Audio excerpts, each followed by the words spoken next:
హైదరాబాద్లో 1,00,000 ఫ్లాట్లు ఖాళీ. రియల్ ఎస్టేట్ మార్కెట్ కుప్పకూలుతోంది. గత కొన్ని రోజులుగా సోషల్ మీడియాలో ఇదే ప్రచారం వైరల్ అవుతోంది. ఐటీ రంగంలో మందగమనం కారణంగా భారీగా ఫ్లాట్లు అమ్ముడుపోకుండా మిగిలిపోయాయన్న వాదనలు వినిపిస్తున్నాయి. అయితే ఈ ప్రచారంలో ఎంత నిజముంది? నిజంగానే 1,00,000కు పైగా రెడీ ఫ్లాట్లు ఖాళీగా ఉన్నాయా? లేక నిర్మాణంలో ఉన్న ప్రాజెక్టుల్నే ఖాళీ స్టాక్ గా చూపిస్తున్నారా? అంటే అస్సలు కాదన్న సమాధానం వస్తోంది. ఈ ప్రచారాన్ని రియల్ ఎస్టేట్ రంగ ప్రతినిధులు తీవ్రంగా ఖండిస్తున్నారు.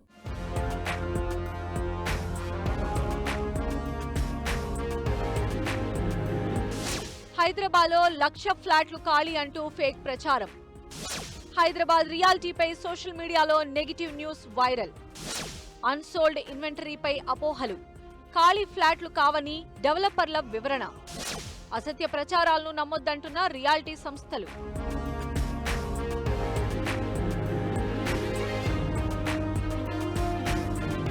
హైదరాబాద్ రియల్ ఎస్టేట్ మార్కెట్ పై సోషల్ మీడియాలో అసత్య ప్రచారం జరుగుతోందని ఇండస్ట్రీ వర్గాలు ఆందోళన వ్యక్తం చేస్తున్నాయి.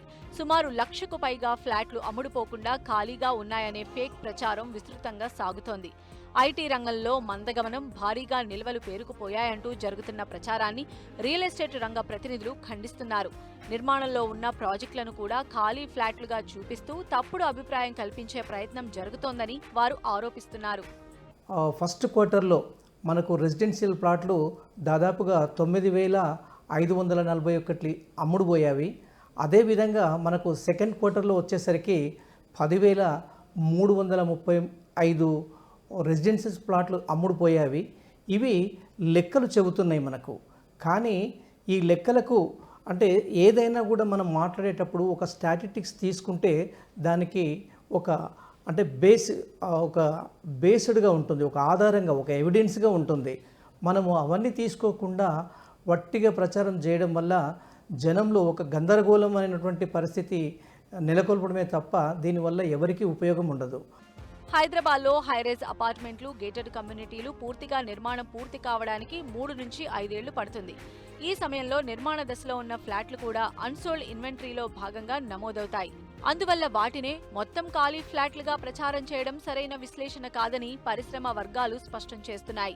దేశవ్యాప్తంగా గృహ విక్రయాల వేగం కొంత తగ్గినప్పటికీ హైదరాబాద్ మార్కెట్ మాత్రం ఇతర మెట్రో నగరాలతో పోలిస్తే స్థిరంగానే ఉందని రియల్ ఎస్టేట్ సంస్థలు చెబుతున్నాయి.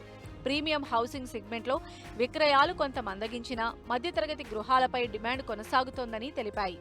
ఎప్పుడు కూడా మనము గతంలో అయినా ఇప్పుడైనా 25లో తీసుకోండి, అదే మనకు ఫస్ట్ హాఫ్లో దాదాపు 18,600 రెసిడెన్షియల్ ప్లాట్లు అమ్ముడుపోయావి.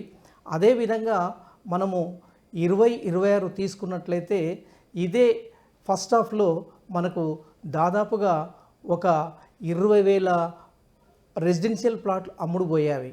అంటే 25 కంటే 26లో పెరిగింది. అంటే ఇప్పుడు రియల్ ఎస్టేటు బిగిన్ అవుతూ ఉంది.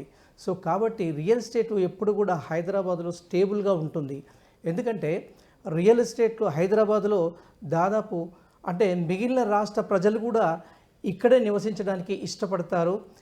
మెట్రో విస్తరణ, కొత్త రహదారులు, ఐటీ కంపెనీల పెట్టుబడులు, అభివృద్ధి చెందుతున్న మౌలిక సదుపాయాలు దీర్ఘకాలంలో హైదరాబాద్ రియల్ ఎస్టేట్కు బలాన్నిస్తాయని విశ్లేషకులు అభిప్రాయపడుతున్నారు. సోషల్ మీడియాలో వచ్చే వైరల్ సందేశాలను చూసి పెట్టుబడి నిర్ణయాలు తీసుకోవద్దని నిపుణులు సూచిస్తున్నారు.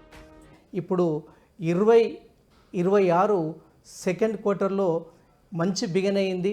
చాలా స్ట్రాంగ్ సేల్స్ అయ్యావి. దాదాపు 10,355 సేల్స్ అంటే ఒక మంచి మార్కును దాటినట్టే. సో రాబోయే రోజుల్లో కూడా మనకు మెట్రో విస్తరణ పనులు, అదేవిధంగా రోడ్ల వైడనింగు, రోడ్ల విస్తరణ ఇవన్నీ జరుగుతున్నాయి. కాబట్టి డెఫినెట్గా వీటికి తోడుగా హైదరాబాదులో ఐటీ రంగం, అదేవిధంగా ఫార్మాస్యూటికల్ ఈ రంగాలన్నీ కూడా ఈ రియల్ ఎస్టేట్ రంగానికి ఊతమిస్తాయి, బలాన్ని ఇస్తాయి. ప్రాజెక్టుకు రెరా అనుమతులు ఉన్నాయా, బిల్డర్ ట్రాక్ రికార్డు ఎలా ఉంది, నిర్మాణ పురోగతి ఏ దశలో ఉంది వంటి అంశాలను పరిశీలించిన తరువాతే కొనుగోలు నిర్ణయం తీసుకోవాలని ఇండస్ట్రీ ఎక్స్పర్ట్స్ చెబుతున్నారు. వాస్తవ పరిస్థితులను పక్కన పెట్టి సంచలనాత్మక ప్రచారాలు నమ్మటం వల్ల కొనుగోలుదారుల్లో అనవసర సందిగ్ధత ఏర్పడే అవకాశముందని వారు హెచ్చరిస్తున్నారు.